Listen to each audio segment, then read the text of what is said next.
गुलाम नसरुद्दीन पाकू जो पाकीजा वाली 15 तारीख को जो घटना हुई थी शाम के समय, उस घटना को समय 2 जनों की मृत्यु हो गई थी और उसी रंजिश ये रंजिश चली आ रही है।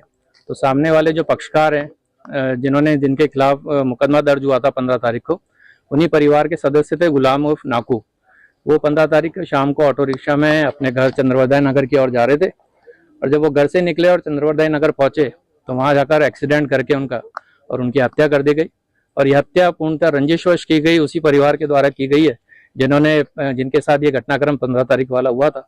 उस बात की रिपोर्ट जो गुलाम है उनकी बहन है जो आई हुई है बाहर से, उनके द्वारा ये रिपोर्ट दी गई है और मोर्चरी में उनका शव यहाँ रखा हुआ है। उनके परिवार के सारे सदस्य यहाँ हैं। तो ये मुकदमा दर्ज करने के लिए 302 में जब तो BNS हो गई है उसके बाद हत्या का मुकदमा दर्ज करने के लिए रिपोर्ट दी गई। 2 दिन पहले ही डेथ हो गई थी, पुलिस ने जानकारी मिली क्योंकि वो शव गृह में लाके बॉडी रखी थी, तब तक कोई पहचान नहीं हो पा रही थी कि किसका शव है, इसलिए बॉडी लाके यहाँ रखी गई थी। जब शव की पहचान की गई तब पता पड़ा कि ये पीड़ित परिवार के शव है और गुलाम जो है उस व्यक्ति की हत्या कर दी गई थी, उसका शव है। परिवार के लोगों को पुलिस वालों ने जानकारी दी, तब यहाँ मोर्चरी जेलन में आए और उनके द्वारा ये रिपोर्ट दी गई। घटना उसी दिन हो गई थी, घटना दे देनी चाहिए थी, लगता है आपको पुलिस की लापरवाही रही? नहीं, पुलिस की तो लापरवाही इसमें नहीं कह सकते क्योंकि पुलिस वालों को जैसी ही जानकारी मिली, क्योंकि जब तक अज्ञात शव था तब तक पुलिस को भी पता नहीं था कि किसका शव है। जब जानकारी मिली तो तुरंत परिवार वालों को इसकी सूचना दी और जब शव प्राथमिक रूप से देखने से पता पड़ता है कि उनके कहीं ना कहीं हत्या की गई है, उनके शव पे कपड़े नहीं थे और चंद्रवरदाय नगर की तरफ ही उनकी बॉडी पाई गई, तो पूरी तरह से शक जाता है कि उस परिवार के द्वारा इनकी हत्या की गई।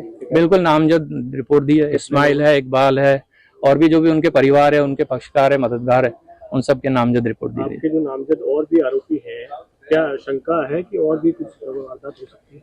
बिल्कुल शंका है, क्योंकि जिस तरह की रंजिश हुई है, उस परिवार के 2 व्यक्ति मरे, इस परिवार का 1 व्यक्ति मरा है और इस तरह का कोई घटनाक्रम भविष्य नहीं हो, तो ये तो प्रशासन को देखना है, पुलिस प्रशासन को देखना है कि कितने सजग रहकर इस समस्या का हल कर पाती है। बहन का नाम क्या है और कहाँ की रहने वाली? बहन कुचामन की रहने वाली है और परवीन नाम है उसका। नाम आपका नाम? एडवोकेट समीर कादर। सुबह 6:30 बजे रामगंज थाने पे सूचना मिली कि जेएलएन हॉस्पिटल में मोर्चरी में एक व्यक्ति है जो नग्न अवस्था में, उसका बॉडी मिली थी। अर्लियर रात को एक व्यक्ति, जैसा कि बताया गया है कि नग्न अवस्था में रामगंज रोड की तरफ था और किसी वाहन द्वारा हिट हो जाने की आशंका बताई थी। अभी परिवारजनों ने रिपोर्ट दी है, उस व्यक्ति की अर्लियर पहचान नहीं हो पाई थी, अब उसकी पहचान हुई, जिसमें उस व्यक्ति का नाम गुलाम उर्फ लापू है और उस व्यक्ति की पहचान होने के बाद परिवारजनों की तरफ से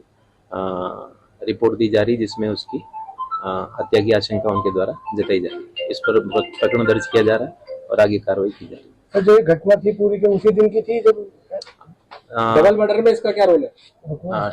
जो डबल मर्डर की घटना हुई थी, उस घटना के तहत जो आरोपी पक्ष है, आरोपी पक्ष के परिवार का ही ये व्यक्ति बताया जा रहा है और आरोपी पक्ष के परिवार के साथ नहीं रहकर ये बाहर क्लॉक टावर थाना एरिया में अलग से निवास कर रहा था और दरगाह क्षेत्र में नहीं, ये निवास नहीं कर रहा था। हालांकि दरगाह क्षेत्र में और इधर रामगंज क्षेत्र में पर्याप्त गार्ड लगाई गई। घटना के समय ये उस समय था कि जब जिस दिन घटना, इसके बारे में जांच की जा रही, सीसीटीवी फुटेज का विश्लेषण किया जा रहा है। अभी तक 3 आरोपियों को गिरफ्तार किया गया है और शेष आरोपियों के घरों पे दबिश दी जा रही है। सर मुकदमा में नामजद है ये सर? हाँ, एफआईआर में ये व्यक्ति नामजद है और बताया जा रहा है कि ये नशा करता था और कहीं नर्सिंग होम में भर्ती था और वहीं से ये निकला है और उसके आगे की जो कार्रवाई है वो जारी है और उसमें एफआईआर दर्ज करके इसके बारे में इन्वेस्टिगेशन किया जा रहा है। इसकी बॉडी कहाँ पर मिली थी? इसकी बॉडी रामगंज थाना क्षेत्र में रोड पर मिली। ठीक है।